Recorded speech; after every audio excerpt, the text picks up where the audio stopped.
에스더 6장입니다. 에스더 6장입니다.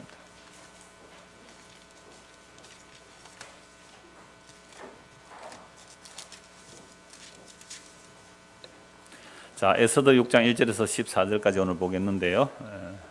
1절에서 3절까지만 우리 같이 읽겠습니다. 1절에서 3절입니다. 그날 밤에 왕이 잠이 오지 아니하므로 명령하여 역대 이기를 가져다가 자기 앞에서 읽히더니 그 속에 기록하기를 문을 지키던 왕의 두 넷이 빅다나와 데레스가 아수에로 왕을 암살하려는 음모를 모르드게가 고발하였다 하였는지라. 왕이 이르되 이 일에 대하여 무슨 종기와 관작을 모르드게에 베풀었느냐 하니 측근 신하들이 대답하되 아무것도 베풀지 아니하였나이다 하니라. 아멘. 에스더 6장 본문에 들어가기 전에 우리가 점심시간 때에 교제했을 때에 서로 질문도 하고 서로 대답도 하고 저는 사회만 봤습니다. 그러면서 맨날 죄를 회개해야 이제 오늘 구원받는데 죄를 늘 짓는데 이 죄를 어떻게 해야 되느냐라는 질문도 나왔고 또 어떤 감정의 기복 얘기도 나왔고 또 주도권 얘기도 나왔고 뭐 이런 얘기들을 했습니다. 그래서 제가 청년에 올라가야 되니까 요한복음 14장, 15장, 16장을 천천히 묵상해서 읽어보십시오 라고 대답을 했거든요. 그럼 우리의 죄에 대한 개념 자체가 틀린 거예요. 아까 집사님 질문하는 죄의 개념 자체가 틀린 거예요. 그건 세상 사람들이 다 말하는 죄의 개념이거든요. 그러니까 이게 교회에 오면 교회에서 말하는 죄들이 있거든요. 그러면 교회 안 와도 세상에 말하는 죄가 있어요. 착한 것, 나쁜 것, 나쁜 것은 죄고 착한 것은 죄가 아니고 이런 개념을 가지고 있죠. 예수 안 믿어도 그런 개념을 가지고 있죠. 우리나라 법으로도 이 나쁜 놈, 착한 놈 이렇게 구분해서 감옥에도 보내고 이렇게 하지 않습니까? 이렇게 개별적인 죄 목록화시키고 그 죄를 개별화시키는 것이 이 세상에 선악과 따먹고 난 이후의 인간들의 죄의 개념이에요. 그럼 이런 죄의 개념을 가지고 있으면요, 예수님이 필요가 없어요. 내가 죄를 알아서 잘 해결하면 된다니까요. 만약에 죄가 100개다 그러면 100개를 다 해결 못해도 적어도 세상 원칙으로 하면 60점 정도 되면 잘 봐주잖아요. 60점 예를 들어서, 그죠? 아니면 커트라인 40점 하는데도 60점 하는데 예를 들어 60점 커트라인이라고 합시다. 그러면 내가 죄가 100개 있는데 60개 정도 해결을 했어요. 이제 40개는 해결 못했어요. 그 정도 하면 착한 사람이에요, 나쁜 사람이에요? 세상 기준으로 착한. 근데 아까 집사님 한 80%는 회개한다 그랬잖아요. 상당히 점수 높은 겁니다. 20점은 못하고, 그죠? 100% 회개해야 되는데 하나님 보실 때는 100% 해야 되는데 20% 회개를 못했으니까 나는 이제 20%는 부족하다고 생각하는 거 아닙니까? 하나님 보실 때는. 우리 김규선 주사님 이번 추석에 가서 장인에게 전도를 했대요. 그래서 뭐 이렇게 저렇게 전도를 하니까 얼마나 어른들은 말이 많으세요. 자기 철학이 강해요. 그러니까 저 아버님 성경에면요, 죄를 아무리 착하게 살아도 착하게 살면 된다 그 얘기거든요. 어른들은 그 얘기요. 한 개만 지어도 지옥 가요 이렇게 말했거든요. 그러니까 장인은 이렇게 말했대요. 한 개는 좀 너무했다. 한 3개쯤은 봐줘야 안 되나 이러더래요. 그러니까 옆에 최은정 지사님 있다가 그러면 아버지 3개는 안 지을 자신 있어요 이랬대요. 3개는. 이 개념이 예수 안 믿어도 있단 말이에요. 이게 선악과 따먹고 나서 죄의 개념을 자꾸만 내 개별화된 죄의 개념 또 목록화된 죄의 개념을 가지고 있어서 이런 생각이 드는 거예요. 그럼 성경의 죄는 딱 한 가지예요. 아까 에레미야 2장 13절에도 뭐가 죄예요? 생수의 근원인 하나님에서 끊어진 것 자체가 죄예요. 이게 죄라니까요. 생명의 근원에서 끊어졌으니까 죄란 말이에요. 생명에서 근원에서 끊어졌기 때문에 생존을 위하여 웅덩이 파는 것만이 아닙니다. 생존을 위해서 웅덩이 파는 건 지극히 당연해요. 왜? 에덴성에서 쫓겨나면 내가 이마에 땀을 흘려 먹고 살아요. 생존을 위하여 살아가는 지극히 당연해요. 그건. 그래서 살다 흙으로 돌아가야 돼요. 타락한 죄인. 죽는 거예요. 흙이에요. 문제예요. 원래 흙이에요.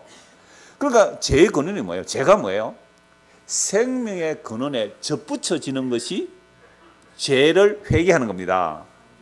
그러니까 죄가 뭐냐면 생명에서 근원에서 끊어졌기 때문에 회개한다는 것은 생명의 근원에 접붙여지는 것, 이걸 회개했다 이 말이에요.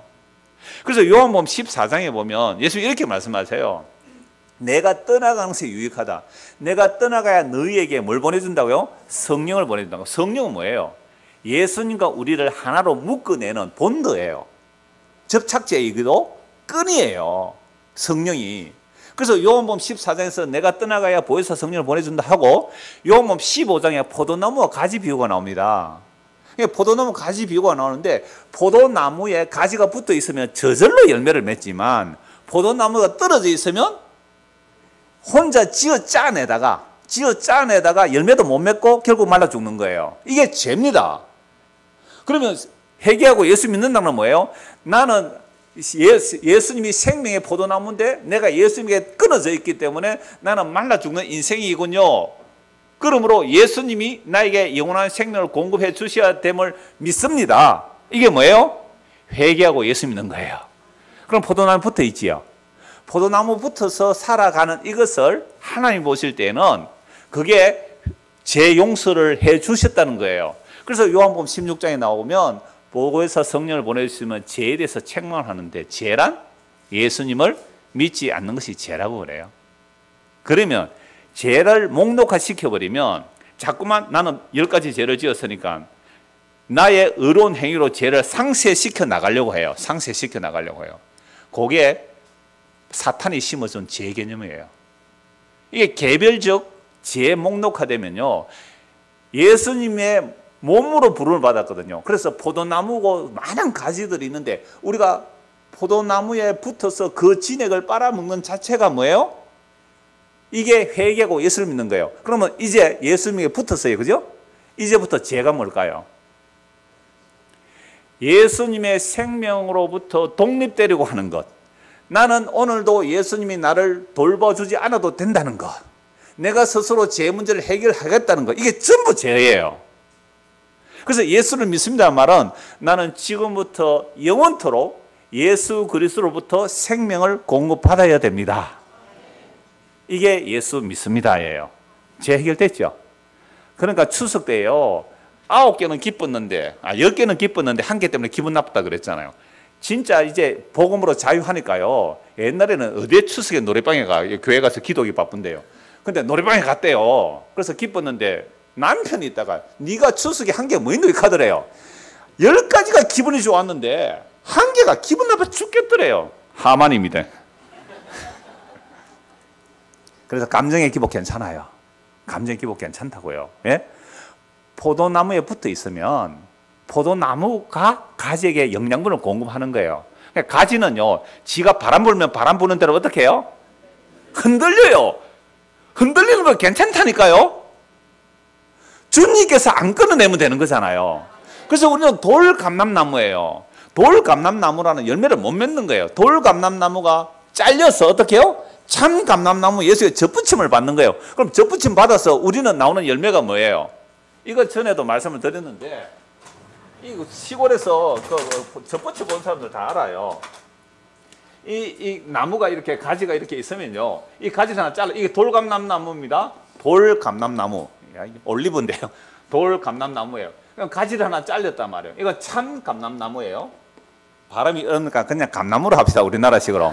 돌감에서, 그죠? 참 감나무로요. 저는 어릴 때 너무 잘 봤어요. 우리 집에 이 감나무가 하나 있었는데, 이 감나무에 그 아버지가 좋은 감나무 가지를 접붙였거든요. 그러니까 어떤 것은 접이 제대로 붙어요.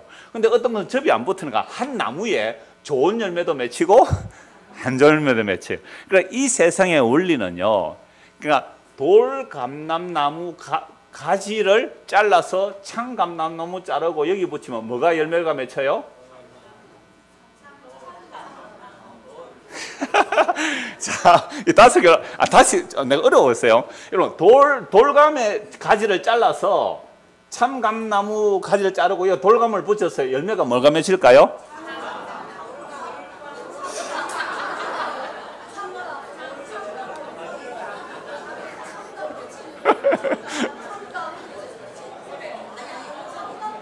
돌감이 맺힙니다. 세상에 농사 지어본 사람 다 압니다. 세상에 농사 집어서 가지, 감나무에 가지, 저도 붙여봤거든요. 저 붙여보면 다 알아요. 돌감을 잘라서 참감나무에 붙이면 참감이 맺는 게 아니고 돌감이 맺습니다. 예?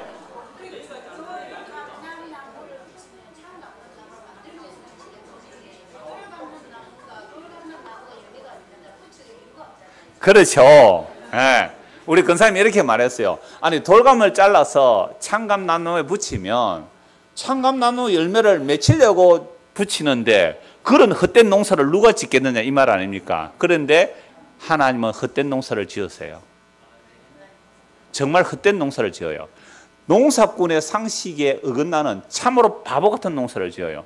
진짜 농사를 지으려면요, 참감나무 가지를 잘라서 돌감을 자르고 여기에 젖붙이면 참감나무 열매가 맺혀요. 일반적인 젖붙이는 것은. 그래서 하나님은 바보 같은 농사꾼이에요. 우리같이 열매 맺지 못하는 가지를 잘라서 자기에게 붙여서 자기의 참 진액을 공급하시겠대요. 그래서 우리는 죽을 때까지 돌감나무 열매를 맺혀도 괜찮은 거예요. 놀랍죠? 세상 원리가 아니에요. 그러니까 예수님이 자신의 살과 피를 값없이 끝까지 무료로 우리에게 제공하셨다는 것. 이게 포도나무 비유입니다. 안 잘라내신다니까요. 이게 복음입니다. 그래서 찬송가가 했잖아요. 형수씨 찬송 이게 은혜가 됐다는 건 내가 어떻게 연약할수록입니다.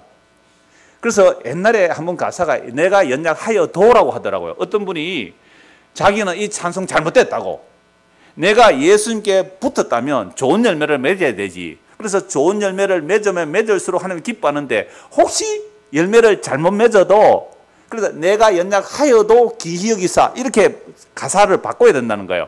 저는 아니요. 내가 연약할수록 더욱 기히 여기시는 거예요. 왜? 나는 가면 갈수록 주님이 원하는 열매를 맺는 게 아니라 나는 돌감밖에 못 맺는 자신임을 아는 거잖아요. 그럴수록 주님께서는 더 기히 여기신대요. 그래서 내 살과 내 피를 먹고 마셔라. 그래서 이사야 55장 1절에 값없이 포도주와 젖을 사라. 우리는 예수님에게 들어붙어서 예수님의 진액을 먹고 사는 거예요. 예수의 생명의 말씀을 값없이 받고 사는 겁니다. 그걸 천국이라 그래요. 그게 포도나무 비유예요. 목사님, 그런데 포도나무가 열매를 맺지 아니하면요 잘라낸다 그랬잖아요. 그렇죠. 긍휼과 자비입니다. 긍휼과 자비예요. 주님의 긍휼과 자비가 아니면, 그 십자가의 공로가 아니면 나는 생명이 없는 자가 맞습니다. 이게 열매예요. 주여 나는 죄인으로서이다. 주의 긍휼이 아니면 나는 못 삽니다. 이게 열매라니까요. 이게 하나님 기뻐하시는 열매예요. 하나님 영광 받는 일이 이거예요. 하나님의 아들 예수를 믿는 것이 하나님의 일입니다. 그러니까 제가 뭐예요? 예수 믿지 않는 것. 나는 평생 돌감나무 열매를 맺을지라도 주님께서 나에게 영원히 생명의 진액을 공급하여 주심을 내가 믿나이다. 이게 뭐예요? 회개하고 예수 믿는 거예요. 이걸로 해결하셔야 돼요. 자, 이제 본문을 보겠습니다. 오늘 제목이 잠 못 이루는 밤이에요. 이 감정의 기복 때문에 잠을 못 이루시고, 제가 20% 해결이 안 돼요. 이것 때문에 잠 못 이루셨잖아요. 근데 이 아하수에로 왜 잠을 못 이루었을까요? 아하수에로 왕은 지금 전국을, 지금 이집트로부터 인도까지 지배하는 어마어마한 제국의 왕이에요. 나라 지금 부강합니다. 걱정 없어요. 근데 왜 잠이 안 왔을까요? 너무 답이 쉽게 나오죠, 우리는. 믿음이 좋습니다. 하나님이 잠을 안 자게 한 거죠, 뭐. 자, 그래서 1절부터 보십시다. 그날 밤에 왕이 잠이 오지 아니하므로 명령의 역대 일기를 가져다가 자기 앞에서 읽히더니, 잠 안 오면 다른 일을 해도 되잖아요. 풍악을 울려라 그러든지 술을 가져오라 하든지 하면 될 텐데 역대 일기를 가져와서 읽으라 해요. 그 속에 기록하기를 문을 지키던 왕의 두넷이 빅다나와 데레스가 아수에로 왕을 암살하는 업무를 모르드게가 고발하였다 하였는지라. 왕이 이르되 이 일에 대하여 무슨 종기와 간작을 모르드게에게 베풀었느냐 하니 측근 신하들이 대답하되 아무것도 베풀지 아니하였나이다 하니라. 그럼 왕이 잠이 안 왔어요, 갑자기. 그래서 역대 일기를 가져서 읽어라. 그랬더니 자기를 암살하려고 한 자의 이야기가 기록되어 있는데, 그러면 자기 암살하려고 한 자를 고발한 사람에게 상을 줬나 그러니까 뭐라고 그래요? 예, 상 아무것도 안 줬다 이거죠. 만약에 그때에 모르드게에게 어떤 상을 주었다면, 그죠? 뭐 이런 일이 안 일어날 수 있잖아요. 그래서 요셉 이야기도 마찬가지죠. 우리 전에 요셉 같이 연결했죠. 요셉이 술 맡은 관원장의 꿈을 해석해 주었습니다. 당신이 복직되면 나의 억울함을 해소해 주십시오. 근데 술 맡은 관원장이 바로 왕 앞에 갔을 때에 이야기합니까 안 합니까? 생각이 안 나는 거예요. 생각 안 나는 것도 누가 하신 일이에요? 하나님 하신 거예요. 그러면 요셉은 그 2년 동안 어떻게 했을까요? 진짜 스트레스 이거는 잠이 안 옵니다. 안 그래요?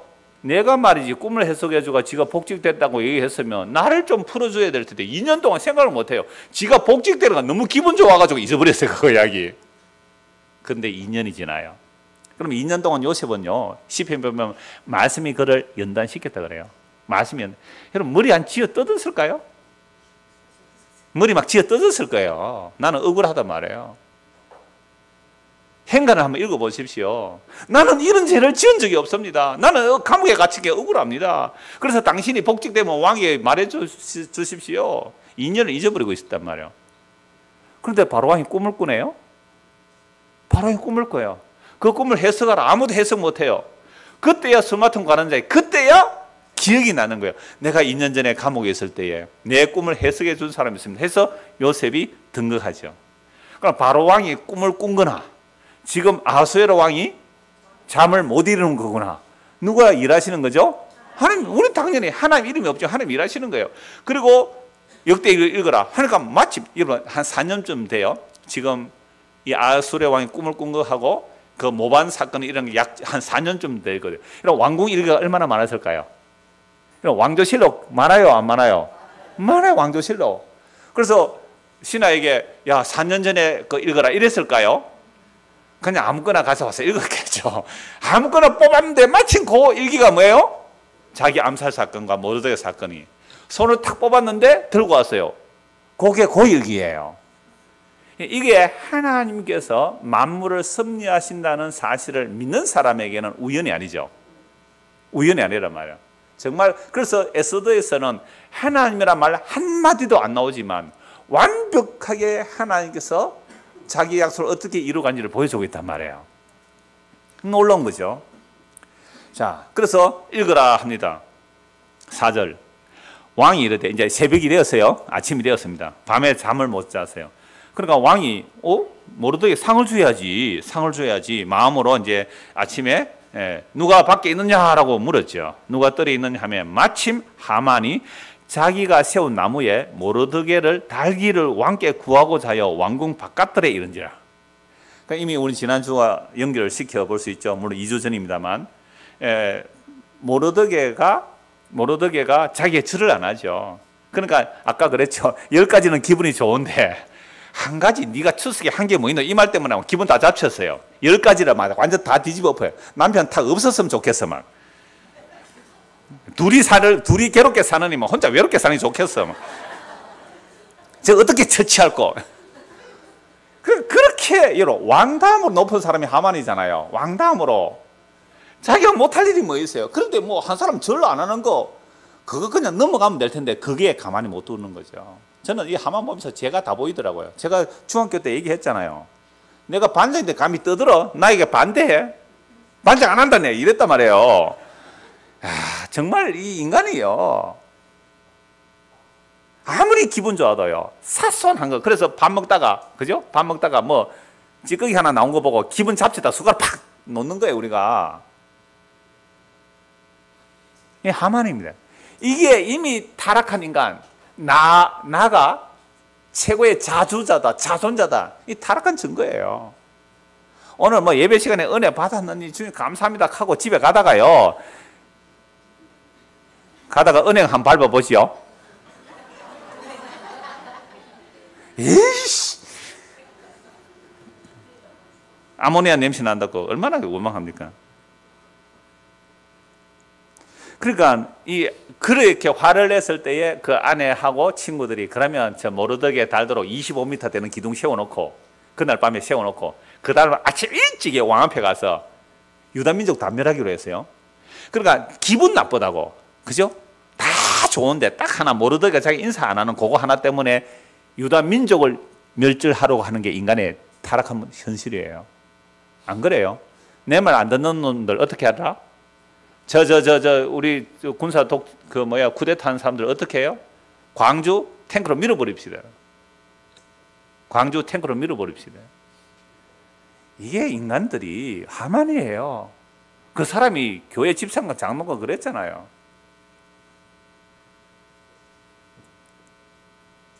인간이 자기 죄를 몰라요. 태어나면서 자기 죄를 몰라요. 그래서 그 기둥에 모르드게를 달기를 이제 왕께 구하려고 왕후가 딱 와 있는 거죠. 측근 신하들이 하되 하만이 뜰에 있나이다 하니 왕이 이르되 들어오라.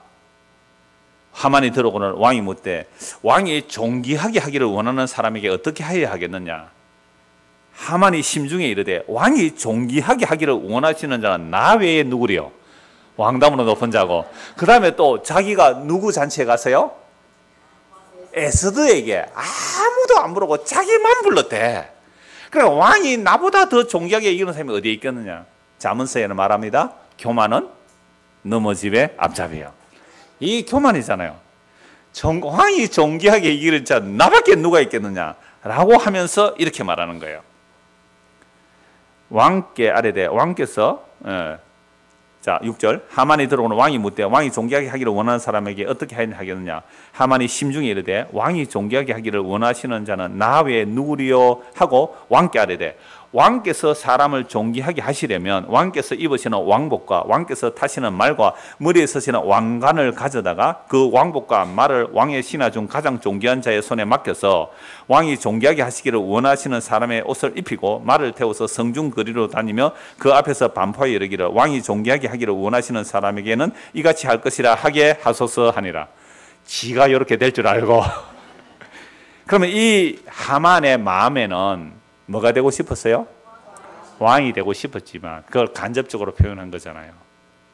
지가 왕복 입고 싶은 거예요. 자기 위에는 한 사람뿐이잖아요. 자기 위에 왕복 있었고 왕관을 쓰고 왕이 타는 수레를 타고 시위를 하고 싶었던 거예요. 이게 타락한 우리의 모습입니다. 높아지고자 하는, 끝없이 높아지고자 하는. 10절 이에 왕이 하만에게 이르되 너는 네 말대로 속히 왕복과 말을 가져다가 대궐문에 앉은 유다 사람 유다 사람 그러네요. 여러분 아수에로 왕이 유다 사람 진멸하라고 허락했잖아요. 도장 찍어줬잖아요. 근데 유다 사람이라고 얘기해요. 그래서 요게 이제 나중에 7장 8장 넘어가면서 어떤 주석가는 이렇게 말해요. 이 하만이 그 히브리어는요 그 토시 하나 달려서 다른 개념이 돼요. 그러니까 진멸이라는 개념하고요 노예로 판다는 개념하고 단어가 비슷해요. 그래서 이 하만이 여러분 자기 한 민족을 다 진멸해버린다면 왕이 허락할까요 안 할까요? 진멸하면 백성의 수가 줄어드는데요. 그래서 이걸 노예로 판다는 의미로 해석을 해요.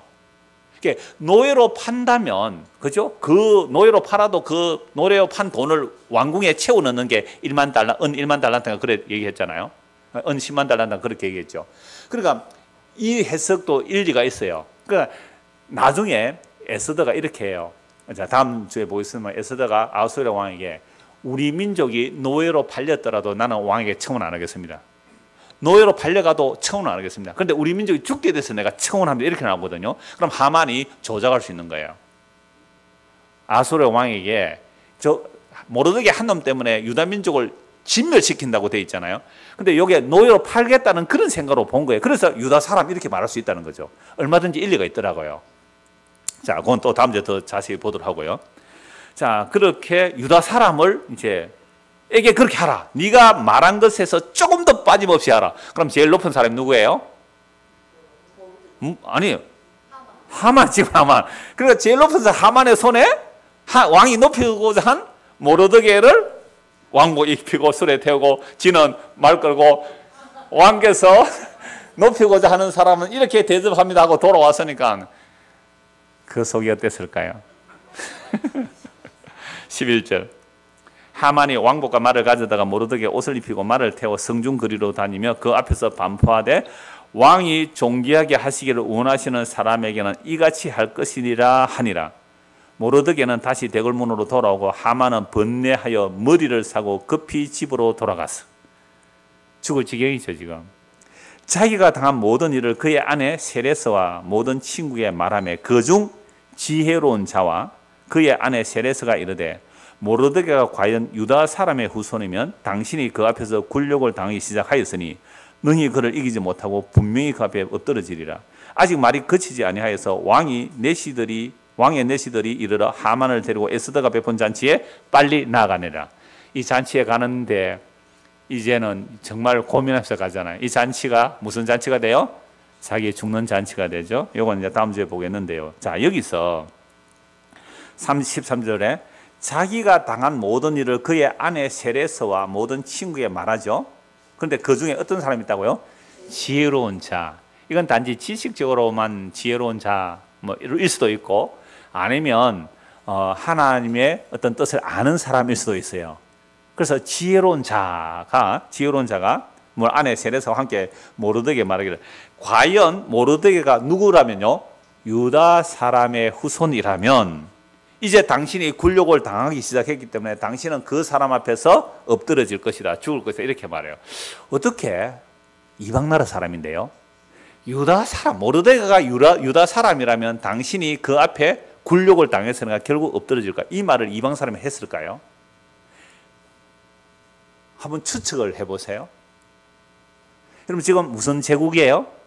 페르시아 제국. 페르시아 제국 위에는 무슨 제국이 있어요? 바벨론 제국입니다. 바벨론 제국 다음에 메데 바사 같이 되거든요. 바벨론 제국 다음에 메데 페르시아가 연합되어서 페르시아 제국 돼요. 메데가 복속돼요, 페르시아에게. 그래서 메데 페르시아 제국이니까 페르시아 제국 바로 앞에 바벨론 제국이거든요. 바벨론 제국의 초대 왕이 누구예요? 느부갓네살이잖아요. 느부갓네살이 예루살렘을 멸망시킵니다. 유다를 멸망시켜요. 그리고 바벨론에 포로로 잡혀가요. 다니엘을 잡아가요. 다니엘 세 친구 그때 포로로 잡혀가요. 그러면 다니엘은요, 그 느부갓네살 왕과 함께 그 고레스 왕, 뒤에 이어지는 왕들의 이르기까지 무려 3명의 왕이 바뀌어도 다니엘은 계속 총독을 한다니까요. 그러면 다니엘의 이야기가 페르시아 왕 사람들 중에 아는 사람 있을까요, 없을까요? 있죠. 이게 지혜로운 자라는 표현을 해요. 왕궁의 정보를 접할 수 있는 사람, 왕시대 이야기를 아는 사람, 이런 사람은 유다 사람에게서 굴욕당했다, 그러면 이제 끝났다, 이렇게 말하는 거예요. 그리고 유다는 바벨론에 의해서 멸망당한 나라예요. 그러니까 멸망당한 것은 하나님께서 바벨론이 강해서 유다를 멸망시킨 게 아니에요. 유다를 징벌하는 도구로 바벨론을 키우신 거예요. 바벨론은 하나님의 도구예요. 그래서 바벨론이 세계 역사를 좌우하는 것이 아니라 멸망당한 이스라엘의 하나님이 세계 역사를 좌우한다는 것을 다니엘을 통하여 느부갓네살 왕에게 보여준 거예요. 그래서 느부갓네살 왕만이 아니라 그 밑에 왕들도 유다의 그 예루살렘의 하나님, 여호와 하나님 어떤 분인지 아는 거예요. 그래서 나중에 고레스 왕 때에는 이스라엘 백성들 보고 어떻게 하라고요? 돌아가서 성전을 재건하라. 그게 스룹바벨이 성전 재건하잖아요. 성전 재건하는데 방해가 일어나요. 그래서 방해하는 사람들이 편지를 보내요. 그럴 때에 다리오 왕이거든요. 다리오 왕이 편지를 보내니까 다리오 왕에게 예루살렘 성전을 재건하라고 고레스 왕이 말했습니까? 라고 하니까 다리오 왕이 서적 창고에서 찾아봐요. 궁중일기를 찾아봐요. 그러니까 고레스 왕이 허락했다는 거예요. 그러니까 만약에 성전 재건 방해하면 그 집 틀을 파괴해버리라. 그러면서 이 다리오 왕이 뭐라고 하느냐면요, 에스라서 한번 보십시오. 에스더 바로 앞에 에스라 6장 10절입니다.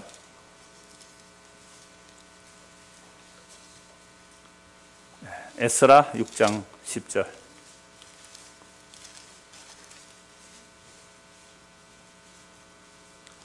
자, 그러니까 고레스 왕 때에 성전 재건하라고 했기 때문에 다리오 왕도 그걸 추인하면서 예루살렘 성전을 재건하라, 그리고 세금 면제해주고 저런 것을 제공하라라고 얘기를 했단 말이에요. 그래서 제공하라라고 하면서 8절 보십시오. 7절, 6장 7절. 이건 이제 다리오가 고레스 왕의 조서를 보고 다시 칙령을 내리는 거예요. 여러분, 다리오가 누구예요? 고레스가 누구예요? 여러분, 고레스 한번 찾아보세요. 어마어마합니다. 그 제국의 큼과 종교적인 힘은요, 말도 못해요. 그런 사람이 조서를 내린다니까요. 고레스의 조서를 왕의 궁중에서 이거 지인에게 아닙니다. 찾아서 다리오 왕이 다시 칙서를 내린 거예요. 하나님의 성전 공사를 막지 말고 유다 총독과 장로들이 하나님의 성전의 제자리에 건축하게 하라. 내가 또 조서를 내려서 하나님의 이 성전을 건축함에 대하여 너희가 유다 사람의, 보세요, 누구 사람요? 유다 사람. 그럼 이런 고레스의 이야기, 다리오와 이야기들을 지금 페르시아 제국이 알까요, 모를까요? 알죠. 유다 사람의 이야기라는 거예요. 유다 사람의 장로들에게. 그러니까 유다 사람들은 자기가 나라가 망해도 자부심이 있을까요, 없을까요? 대단한 자부심을 가지고 있죠. 유다 사람의 장로들에게 행할 것을 알리노니 왕의 재산 곧 유브라데 강 건너편에서 거둔 세금 중에서 그 경비를 이 사람들이 끊임없이 주어 그들로 멈추지 않게 하라. 그럼 제국의 왕이 이 명령을 내렸다. 그럼 트럼프 대통령이 창원 넓푸른 게 이장훈 목사님 큰 예배당 하나 지어주라. 이렇게 조서가 내려왔어요. 문재인 대통령한테. 그러니까 문재인 대통령이 창원의 제일 좋은 땅에다가 제일 멋진 예배당을 하나 지어서 이장훈 목사 입당하시오 라고 하면 제가 어떻게 되겠어요? 아무도 아멘 안 하시는 것 같아요. 자, 우리는 언약의 백성이 아닙니다. 새 언약의 백성이죠. 구약의 언약 백성이 아니라요. 제가 방금 예를 들은 그런 일이다 이 말입니다. 그죠? 다리오 왕이 유다 총독에 편지 보낸 거예요. 세금 면제하고 성전 짓도록 다 허락하라. 이 조서를 유다 사람만 알겠어요? 페르시아 사람도 알아요. 지혜로운 자들은 알아요. 왕궁의 정보에 접근할 수 있는 사람 안다고요. 심재철 씨는 다 알아요. 뭘 쓰는지, 술값 어디 쓰는지 다 안다니까요. 그래 또 역공 당하기도 하고요. 자, 그래서 8절에 내가 조서를 내려 다 멈추지 않게 하라. 또 9절 또 그들이 필요하는 것 하늘에 하나님께 드릴 번제의 수송아지와 수양과 어린 양과 또 밀과 소금과 포도주와 기름을 예루살렘 제사장의 요구대로 어김없이 날마다 주어 10절 같이 읽읍시다. 그들이 하늘에 하나님께 향기로운 제물을 드려 왕과 왕자들의 생명을 위하여 기도하게 하라. 이게 어느 나라 왕의 명령이에요? 예, 이거 느부갓네살 왕 때 이야기예요. 바벨론 제국 때 이야기예요. 그럼 페르시아 제국이 이걸 모를까요? 유다 사람에게서 일어난 일이 이제 굴욕이 일어났기 때문에 당신은 엎드러지리라는 그 지혜로운 자의 말이 이런 이야기를 알고 하는 거예요. 또 잠 안 오는 한 사람 얘기를 봅시다. 다니엘서 2장을 한번 보십시오. 다니엘서 2장. 자, 바벨론 포로 잡혀갔어요. 다니엘이.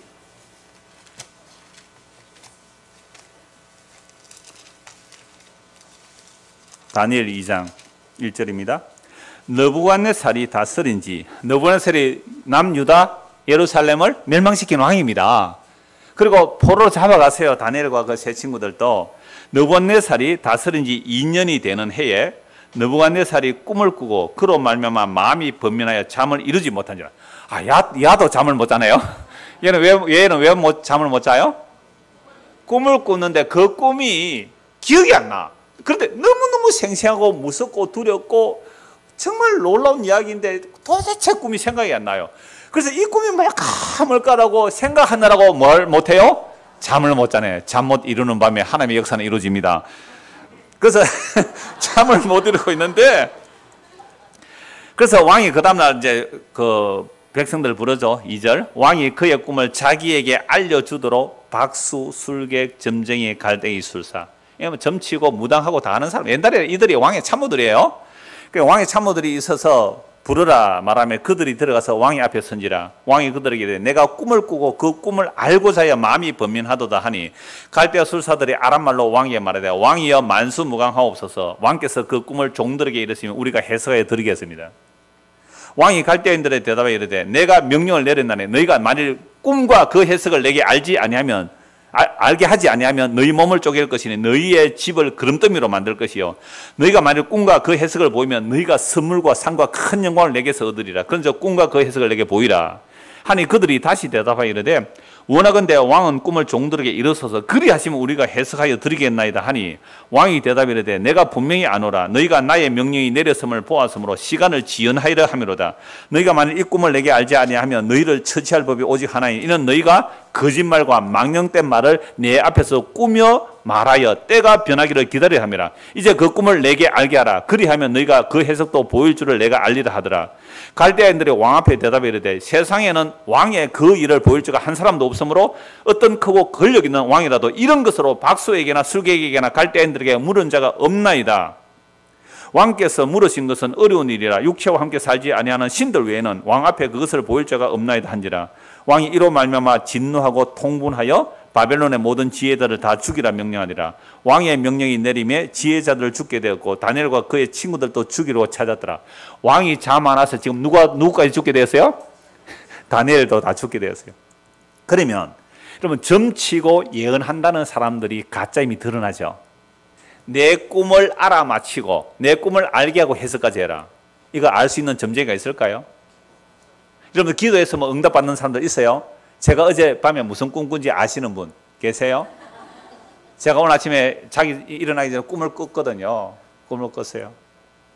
그 꿈 아세요? 모르죠? 그 꿈의 내용이 이거였어요. 우리가 예수를 믿고 거듭난다는 것은 우리의 양심이 깨끗해지는 것이 아니라 우리의 양심이 주님을 찾아가는 것이라고 잠 깨기 직전에 그 말씀이 탁 떠올랐어요. 아멘까지 나오죠. 그러니까 이건 보세요. 그럼 평소에 이들이 거짓말하고 살았잖아요. 왕이시여 우리 제국의 장래는 일어날 겁니다. 왕이시여 전부 거짓말한 거예요. 그래서 꿈만 알려만 주면 해석하겠습니다. 그죠? 어떤 왕들도 이렇게 말하는 사람 없습니다. 꿈만 알려주면 해석해 드릴게요. 근데 나중에 이 느부갓네살 왕이 또 꿈을 꿔요. 꿈을 꿨는데 꿈을 아는데 해석이 안 돼요. 큰 나무가 있고 쇠사슬에 묶여서 잘리고 그냥 잘리고 쇠사슬에 묶여서 7대를 지나는 꿈 해석 못 해요. 그러니까 꿈을 알려줘도 해석 못 해요, 그들은. 그러니까 다니엘을 등장시켜서 제국을 이끄는 분이 누구라고요? 바벨론에 의해서 멸망한 그 예루살렘, 그 유다의 여호와 하나님이 제국을 다스린다는 것을 이걸 보여주는 거잖아요. 그러니까 이러한 다니엘의 이야기들을 페르시아 왕이 알아요, 몰라요? 페르시아 제국의 지혜론자들이 안다니까요. 왜 몰라요? 우리가 중국 역사 알아요, 몰라요? 다는 모르죠. 우리 백성이 다는. 그러나 중국에 왔다 갔다 하고 한문 알고 중국의 이야기들을 아는 사람들은 중국 역사 다 알아요. 그럼 삼국지 얘기 어느 나라 이야기예요? 중국 얘기잖아요. 진나라 시황제 이야기 알아요, 몰라요? 만리장성 압니까, 모릅니까? 알잖아요. 그 중국의 큰 나라, 우리가 여기서도 중나라 알듯이 페르시아 제국은 바벨론 제국을 무너뜨리고 세워진 나라거든요. 그래서 다니엘이 꿈꾼 이야기 잠시 느부갓네살 왕이 잠시 보면 이런 거예요. 그 꿈을 꿨는데 뭐가 등장해요? 꿈 속에 왕이시여 왕이 꿈꾸면 이렇습니다. 머리는 뭐고요? 금이고요. 그 밑에는요 가슴은요 은이고요. 그 다음에 배와 넓적다리는요 노시고요. 그 다음에 종아리는요 철이고요. 발은요 철과 진흙이 섞였다 이래요. 이 제국은 왕입니다. 바벨론 제국입니다. 그 다음에 뭐요? 메데 페르시아 제국입니다. 그럼 지금 에스더는 페르시아 제국의 아수에로 왕이거든요. 이 이야기 알까요, 모를까요? 안다는 거예요. 유다. 그러니까 이 거대한 제국을 흔들고 세우고 무너뜨리고 일으키는 일들은 제국이 아니에요. 제국의 포로로 잡혀온 다니엘이 섬기는 여호와 하나님이 이 제국을 움직이는 거잖아요. 이걸 믿음이라 그래요. 여러분 우리 세상에 지금 예수님이 다스리는 게 보여요, 안 보여요? 안 보이죠. 그래서 히브리서 말씀에 보면 만물이 그리스도 발에 복종해야 되는데 안 보이는 거예요.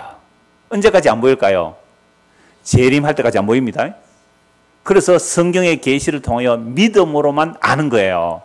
그래서 하나님께서 제 계시를 말씀 주시면 이 성경에 기록된 말씀이 믿어져요. 마음으로 믿고 입으로 믿습니다. 고백을 하게 돼요. 바벨론 제국이 움직이는 게 아닙니다. 미국이 세계의 움직이는 게 아니에요. 중국도 아니에요. 그래서 페르시아 제국 때 지혜론자들이 이 유다 사람의 이야기를 안다니까. 유다 사람 이야기를. 아까 다리오 왕이 왕과 왕자들을 위하여 성전에서 뭐 해달라고요? 제사 드리달라고. 제물 드렸어요. 그럼 바벨론 제국의 왕이, 페르시아 제국의 왕이, 헬라 제국의 왕들이 이거 몰라요? 여러분 제국을 다스리는 자는요 제국이 어떻게 흘러가는지 알아요. 어디가 힘 있는 신인지 알아요.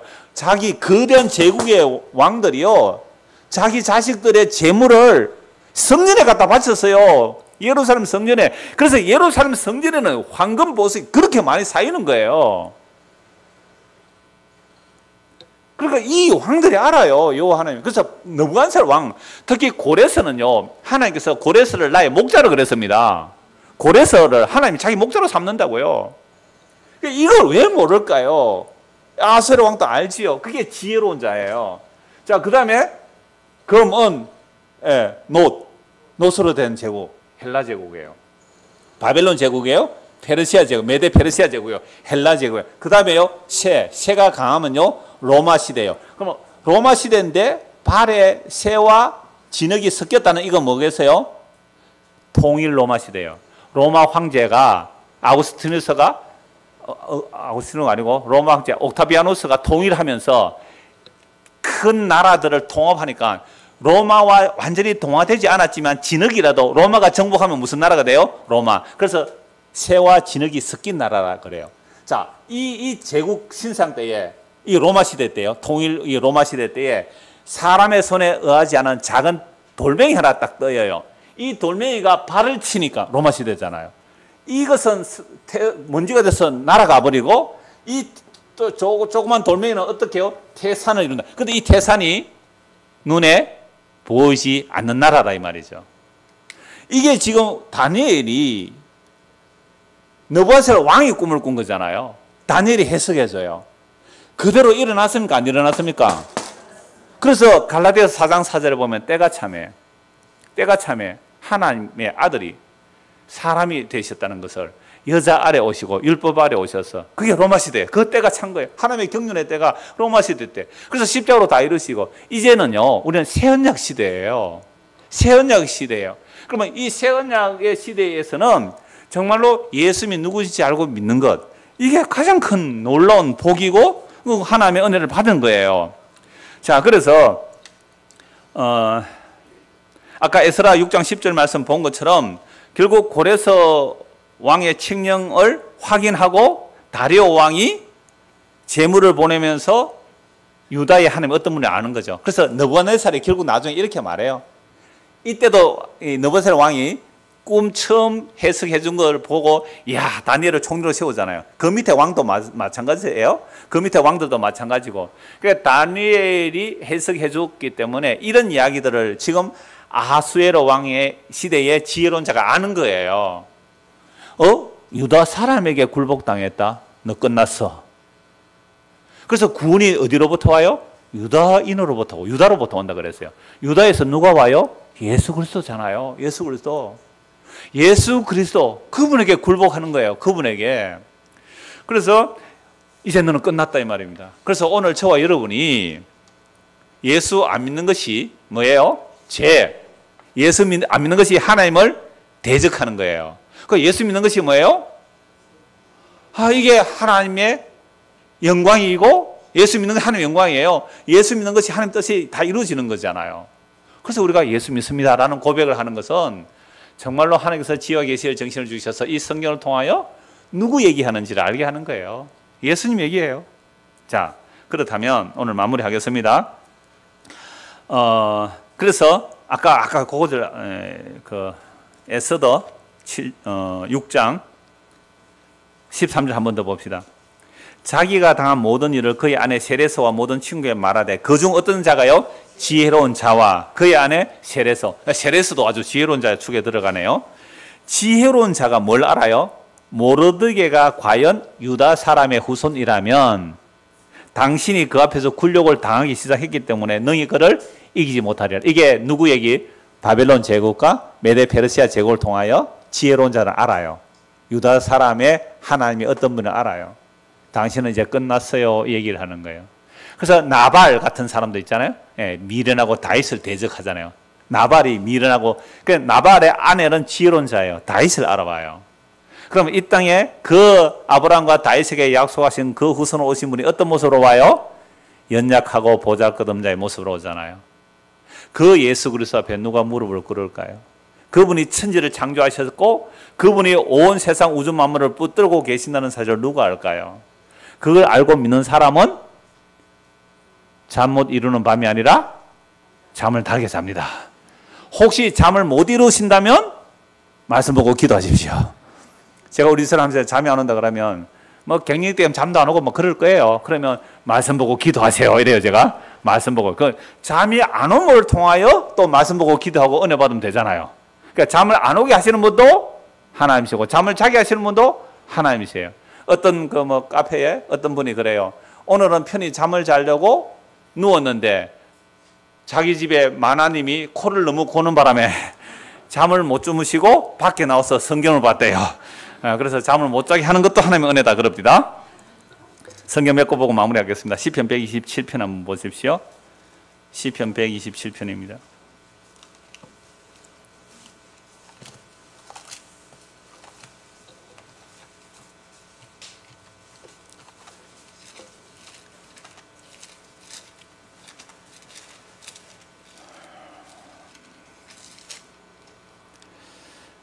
이 절 우리 같이 한번 읽어봅시다. 2절. 너희가 일찍이 일어나고 늦게 누우며 수구의 떡을 먹음이 헛되도다. 그러므로 여호와께서 그의 사랑하시는 자에게는 잠을 주시는.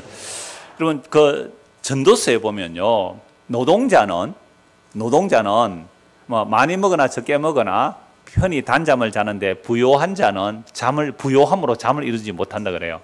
그럼 부요한 자가 왜 잠을 못 이룰까요? 걱정이 많아서. 또요, 낮에 너무 잘 먹었어. 뭐 배가 불러 잠 못 잘 수도 있지. 일단 걱정도 많고 더 부자 되려고. 그러니까 잠을 전도서 보면 나와요, 오정에. 그러니까 이 세상에 가난한 노동자는 뭐 이렇게 먹거나 저렇게 먹거나 잠을 잘 자는데 부유한 자는 잠을 못 이룬다 그래요. 근데 오늘 말씀에 보면 여호와께서 사랑하시는 자에게는 뭘 주신다고요? 잠을 주신다. 그 안식이란 말이죠. 여러분 우리가 하나님의 생명에서 끊어졌고 내가 스스로 웅덩이를 파야 하니까 내 웅덩이를 더 튼튼하게 크게, 그 터지는 웅덩이가 나를 살릴 것이라고 생각하고 그 터지는 웅덩이를 더 크고 더 든든하게 세우려면 어떻게 해야 돼요? 일찍 일어나고 늦게 누워야 되죠. 그런데요, 1절 같이 한번 읽읍시다.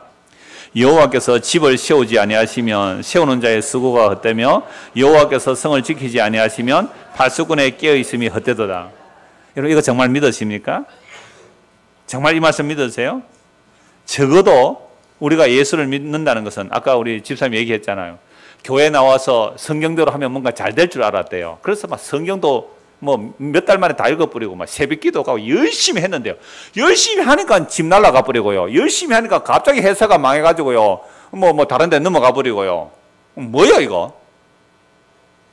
그러니까 아니다 말이야. 그거 경험해야 돼요. 여호와께서 우리 집을 세워주지 않으면 세우는 자의 수고가 헛되고 여호와께서 성을 지키지 않으면 파수꾼의 깨어 헛사라는 것을 알게 하세요. 그래서 일찍이 일어나고 늦게 누우며 수고의 떡을 먹음이 헛되도다. 그러므로 여호와께서 그의 사랑하시는 자에게 뭐요? 잠을 주시는 거예요. 자, 그런데 환난 중에도 잠을 잘 자는 사람이 있어요. 베드로 봤지요? 내일 죽는데 잠을 자죠. 예레미야 31장 26절에 보면요, 예레미야가 예루살렘 멸망을 목격하는데 예레미야가 자고 나서 이렇게 말해요. 내 잠이 달았도다. 예레미야 31장 26절. 환란이에요. 바벨론이 지금 뭐하러 왔어요? 예루살렘을 멸망시키러 왔어요. 포로로 지금 성을 에워싸고 있어요. 그런데 잤는데 잠이 달았더라. 무슨 잠이 달았는지 아세요? 하나님이 우리를 포로에서 돌이키실 것을 약속받았기 때문에 잠이 달아요. 그래서 예레미야 31장 하니까 뭐가 연결돼요? 3.1절. 예레미야 31장 31절 새 언약이 연결되는 구절이에요. 잠이 달았더라. 그래서 성도는 새 언약, 십자가로 하나님의 약속을 다 이루시고 우리에게 성령을 부어주시고 예수를 믿게 됐다면 잠을 어떻게 해야 돼요? 달아야 돼요. 근데 잠이 안 와서 고민된다. 그럼 어떻게 하라고요? 말씀 보고 기도하세요. 그럼 밤새도록 말씀 보고 기도하다 보면 번쩍 새벽에 샛별이 하나 떠오를 거예요. 예수님이 떠오를 거예요. 예수님이 보이면 편히 주무시고요. 예? 자는 거는 깨우지 마세요. 사랑해서 하나님이 사랑하셔서 잠들겠는데 그거 깨우면 안 되죠. 우리 이 설교 듣는 지금 생방으로 듣고 있는 분이 계실 텐데 좀 저혈압이 있어서 늦잠을 좀 주무시는 거예요. 그러니까 남편이요, 이제 최근에 예수님을 믿었거든요. 구박한대요. 늦잠 자면서 이런다는 거예요. 그러니까 하나님은 사랑하는 자에게 잠을 준다고 그걸로 공격하는 거예요. 자, 131편 한번 보십시오. 시편 121편입니다. 시편 121편.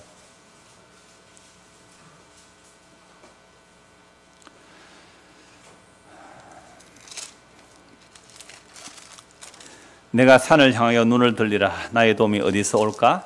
나의 도움은 천지를 지으신 여호와에게서로다. 3절 같이 읽읍시다. 3절 4절 같이요. 여호와께서 너를 실족하지 아니하게 하시며 너를 지키시는 이가 졸지 아니하시리로다. 이스라엘을 지키시는 이는 졸지도 아니하시고 주무시도 아니하시리로다.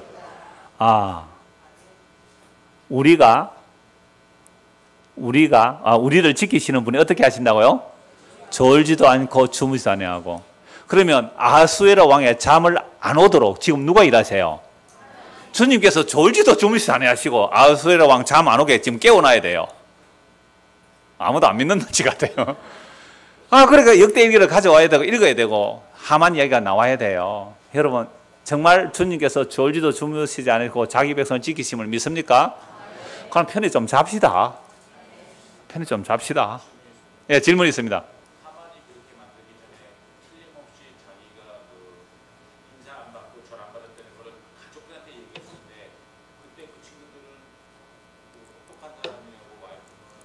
그렇죠. 그렇죠. 자, 그런데 보십시오. 질문이 이거였거든요. 그러면 지혜자들이 하만이 그런 계획을 꾸밀 때에 유다 사람은 건드리면 안 되는 지혜가 알았을 건데 왜 그랬었냐. 그런데 겉으로 보면 이래요. 바벨론이 뭘 무너뜨려요? 바벨론이 유다를 무너뜨리잖아요. 그런 걸로 알았어요, 자기들은. 그러니까 유다 민족 저거 다 멸해도 뭐 별것 없겠느냐. 그것도 안단 말이에요.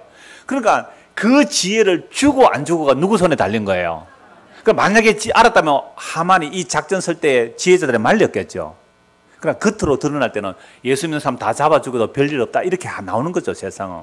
근데 결정적인 순간에 이걸 통해서 하나님이 지금 뭐 하시고 계세요? 졸지도 주무시고 일하고 계심을 보여주는. 그래, 계시라는 것은 적이 등장해야 돼요. 적이 등장 안 하면 안 드러나니까 그런 거죠.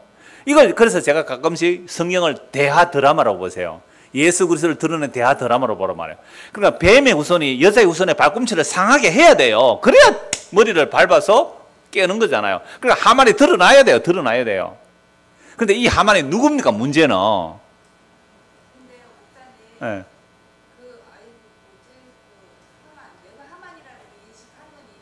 네.